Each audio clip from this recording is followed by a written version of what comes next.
North Korea पहुंच गए हैं रूसी राष्ट्रपति व्लादिमीर पुतिन। किम जोंग से मिलेंगे व्लादिमीर पुतिन। दूसरी बार प्योंगयांग पहुंचे हैं व्लादिमीर पुतिन।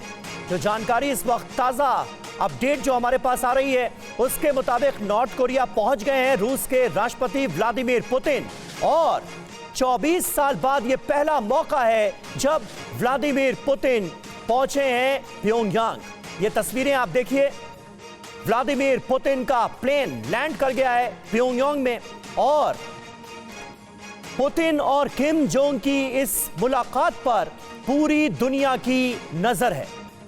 ऐसे वक्त में जब दुनिया के दो हिस्सों में बड़ी जंग चल रही है, एक तरफ मिडिल ईस्ट सुलगा हुआ है, इजराइल और हमास के बीच जंग चल रही है, वहां पर ईरान का रोल बहुत अहम है जो कि रूस का एक अहम पार्टनर भी माना जाता है और दूसरी तरफ रूस खुद यूक्रेन के साथ जंग में इस वक्त शामिल है और नाटो वर्सेस रूस की लड़ाई का अंजाम हम देख रहे हैं। दो तस्वीरें आपके सामने हैं, एक साल 2000 की जब किम जोंग उनके पिता किम इल से मुलाकात की थी साल 2000 में व्लादिमीर पुतिन ने, और अब 24 सालों बाद यह मौका जब व्लादिमीर पुतिन प्योंगयांग पहुंचे हैं, किम जोंग उनसे उनकी मुलाकात होनी है। हमारे सहयोगी सुमित चौधरी इस वक्त हमारे साथ मौजूद हैं। सुमित, पूरी दुनिया की नजर है किम जोंग उन और व्लादिमीर पुतिन के बीच होने वाली इस मुलाकात पर।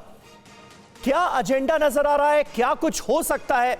क्योंकि वेस्टर्न वर्ल्ड में जबरदस्त चिंता के बादल मंडराते हुए हम देख रहे हैं इस मुलाकात के मद्देनजर। क्या अपडेट है? देखिए बिल्कुल समीर, ये ऐतिहासिक होगा खासतौर पर रूस और नॉर्थ कोरिया के लिए, क्योंकि 24 साल के बाद खुद व्लादिमीर पुतिन नॉर्थ कोरिया जा रहे हैं। सबसे इंपॉर्टेंट बात यह कि ऐसा वक्त है जब लगातार रूस जो है कई चुनौतियों का सामना कर रहा है। ना सिर्फ आप यूक्रेन वॉर को कह सकते हैं, बल्कि अमेरिका लगातार जिस तरीके से नाटो को शक्ति दे रहा है या फिर नाटो लगातार जिस तरीके से चैलेंज कर रहा है। अभी महत्वपूर्ण यह है कि रूस और नॉर्थ कोरिया, आपको याद होगा कि जाने से ठीक पहले रूस के राष्ट्रपति ने एक लेख लिखा था जिसमें उन्होंने बताया था कि स्ट्रेटेजिक पार्टनरशिप के तौर पर कितना इंपॉर्टेंट है नॉर्थ कोरिया रूस के लिए। और अभी सबसे महत्वपूर्ण है कि रूस को लगातार नॉर्थ कोरिया से जो आर्म्स एंड एम्युनिशन चाहिए, जो आर्टिलरी शेल चाहिए, वो सबसे बड़ी खेप है जो अभी रूस को मिलने वाली है। इससे पहले भी 10,000 से ज्यादा कंटेनर्स रूस को भेजे गए नॉर्थ कोरिया से, जिसमें आर्टिलरी शेल से, एम्युनिशन से, जिसका इस्तेमाल रूस ने भरपूर किया। और अब नॉर्थ कोरिया के लिए जरूरी है कि ना सिर्फ साजो सामान, बल्कि आप देखिए प्रोडक्शन लाइन, यानी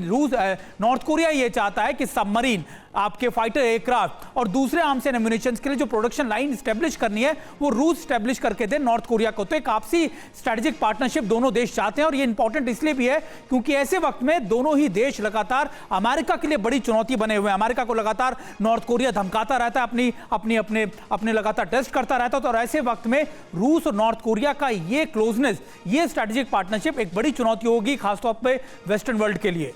ठीक है सुमित, हमारे साथ आप बने रहिएगा। एक और बड़ी खबर है, राष्ट्रपति पुतिन के उत्तर कोरिया दौरे से जुड़ी अपडेट है। किम जोंग का जंगी जखीरा देखेंगे राष्ट्रपति पुतिन। किम जोंग दिखाएंगे अपने घातक हथियार। किम जोंग ने वेपन डिपो का किया है दौरा। उत्तर कोरिया के वेपन डिपो में दिखी घातक मिसाइलें। और एक और बड़ी खबर, उत्तर कोरिया की यात्रा से पहले पुतिन का लेख सामने आया है। रूस उत्तर कोरिया के बीच संबंधों को बढ़ाने पर इसमें जोर दिया गया है। दोनों देशों के संबंध लगभग 7 दशक से ज्यादा पुराने हैं। यह कहना है पुतिन का, हर मुश्किल समय में दोनों देश साथ साथ खड़े रहे। तो नॉर्थ कोरिया के दौरे से पहले उन्होंने एक लेख लिखा है और यह लेख भी चर्चा में है। और सुमित लगातार हमारे साथ बने हुए हैं। सुमित, नॉर्थ कोरिया का दौरा अपने आप में बहुत ज्यादा महत्वपूर्ण है और ऐसे में ये लेख और ये बताते हुए कि ये कितने पुराने संबंध हैं और इन संबंधों के आधार पर क्या कुछ हो सकता है, इस तरफ भी इशारा करते नजर आ रहे हैं पुतिन। देखिए पुतिन का इशारा ना सिर्फ आप देखिए कि मिलिट्री अलायंस को लेकर है, बल्कि इकोनॉमिक अलायंस को लेकर भी है। अभी नॉर्थ कोरिया को जिन चीज़ों की ज़रूरत है, चाहे वो ऑयल हो, चाहे वो गैस हो, या फिर आप कह सकते हैं कि उसको अपनी इकोनॉमी को संभालने के लिए जो साजो सामान चाहिए वो सारा रूस प्रोवाइड करेगा। और रूस को क्या चाहिए? रूस को चाहिए वेपन, रूस को चाहिए आर्म्स एंड एम्युनिशन। वो कौन प्रोवाइड करेगा? वो नॉर्थ कोरिया प्रोवाइड करेगा। एक तरीके का नॉर्थ कोरिया प्रोडक्शन हब होगा रूस को साजो सामान पहुंचाने के लिए। रूस अपनी मैन पावर के साथ जितना arms and ammunition weapon develop कर सकता है, उससे उससे ज्यादा नॉर्थ कोरिया लगातार कर रहा है। तो ऐसे में दोनों ही चुनौतियों का सामना करने के लिए एक साथ एकजुट होंगे। और इसमें तीसरा सबसे बड़ा देश चाहे वो चीन है, चीन लगातार इन दोनों देशों को सप्लाई कर रहा है। तो चीन जो साजो सामान रूस को दे रहा है, वही साजो सामान अब नॉर्थ कोरिया को भी जाएगा। तो निश्चित तौर पर एक बड़ा अलायंस दे सकते हैं। और ये अलायंस किसको चुनौती दे रहा है? ये वेस्टर्न वर्ल्ड को, अमेरिका को, ब्रिटेन को चुनौती देने वाला अलायंस है, जिसको लेकर लगातार कई बार जो थिंक टैंक है अमेरिका के, वो जाहिर कर चुके हैं कि अगर ऐसा होता है तो फिर 2-3 देशों का मिलना, खासतौर पर इसमें ईरान का मिलना बहुत ज्यादा घातक होगा वेस्टर्न वर्ल्ड के लिए, खासतौर पर अमेरिका के लिए।